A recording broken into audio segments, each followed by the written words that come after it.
નમસ્કાર મિત્રો, આજે ફરીથી લાવ્યો છું મારા મનની વાત, મતલબ કે હરીશના મનની વાત. એક પ્રસંગ થયો એના અનુરૂપ આજે કંઈક ફરીથી નવું યાદ કરીએ. મારા ફાધર, જેનું સ્વર્ગવાસ થયું છે 1 વર્ષ પહેલાં, અને બીડી પીવાની બહુ જબરજસ્ત લત હતી. બહુ જ બીડી પીવા દિવસ દરમિયાન એકવાર એક બીડી પીતા હતા. જે બીડીનું બંડલ આવે છે, બીડીમાં 25 બીડીઓ હોય છે. તો મેં જોયું તો એ કંઈક શોધી અને એક બીડી નીકાળી એટલે પીધી. જ્યારે પણ જોઈ બીડી એમાંથી શોધે એટલે મેં સવાલ કર્યો કે તમે બીડી જે છે એમાંથી બાઇન્ડલી ગમે તે ઉઠાઈ લેતા નથી કે કંઈ શોધીને પીવું છે, આવું કેમ કરો છો? તેમણે કહ્યું કે આ જે બીડી 25 બીડી હોય એમાં સૌથી સારામાં સારી બીડી હું શોધીને પીવું છું. મને થયું કે બીડી 25 છે, પણ એ 25માંથી સૌથી સારામાં સારી બાળી પહેલી નીકાળે છે. એટલે જ્યારે છેલ્લે 2 બીડી વધે ને ત્યારે પણ એની જોડે ચોઈસ કેવી હોય છે? સૌથી સારામાં સારી.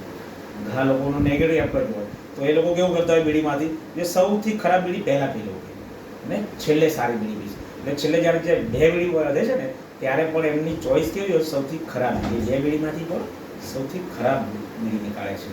જ્યારે જે લોકો પોઝિટિવ જીવનનો કંઈ આનંદ માણવા માટે બોલતા હોય ને એ લોકોને 25મી બીડી બી મતલબ એ છેલ્લા સુધી સારામાં સારી ઉત્તમ ગ્રહણ કરે છે. એટલે ઘણીવાર એવું હોય છે કે લોકો જીવનમાં પણ આવું કરતા હોય છે કે જે ખરાબ વસ્તુ હોય ને એને પહેલાં બોલાવતા હોય છે, સારી વસ્તુને છોડી દેતા હોય છે. અને ઘણા લોકો સારું વિચારતા હોય છે, એટલે એ પ્રસંગમાંથી પણ સારું શોધતા હોય છે. જેમ કે કોઈનો પ્રસંગ હોય એનો જમણવાર હોય, એમાં 32 જાતના ભોજન બનાવ્યા હોય, 31 સારું હોય, પણ જેનો નેગેટિવ હોય ને એ લોકો કેવું કરે કે આ બધી વસ્તુ પણ ઠીક હતી પણ આ દાળમાં મીઠું ઓછું હતું, એટલે એ ખરાબ શોધે.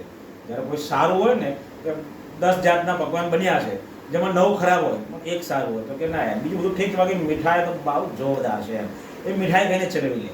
એટલે જીવનમાં પણ આવું રાખીએ કે જ્યાં પણ જોઈએ જીવનનો આનંદ લઈએ. જીવન એકવાર મળ્યું છે, એને ખરાબ વસ્તુ શોધવામાં ના ઉપયોગ કરીએ અને એમાંથી સારું લઈએ, ઉત્તમ લઈએ, કારણ કે જીવન આપણે જ જીવવાનું છે.